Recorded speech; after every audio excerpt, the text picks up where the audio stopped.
lay tung kan nun ta na aksa tam na hi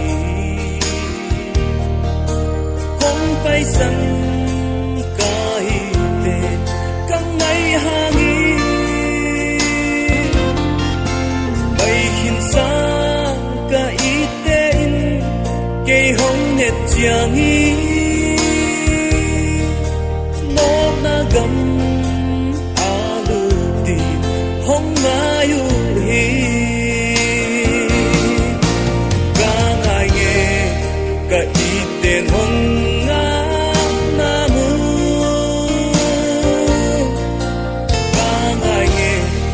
Katong bahong bong sa kan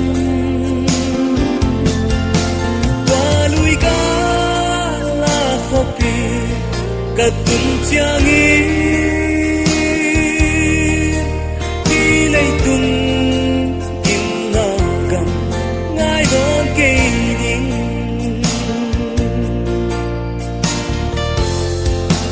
Ilayano siya sa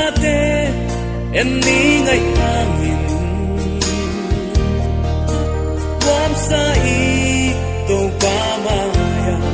Kulit biyaw Ilay kun Kuan ngay din yan Haksan na to din Ken zong ni Hak chang hi Lay bay san ning ka iten hong nga namu ka ngaye katong pahong bong sa kan waluy ka la hopi katong tiyangi kilay tung inagam ngay doon kay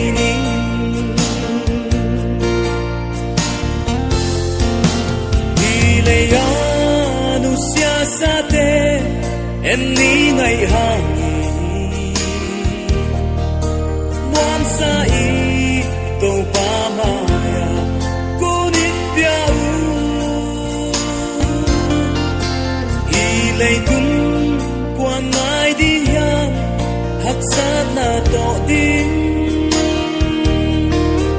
Ken zong ni hatyang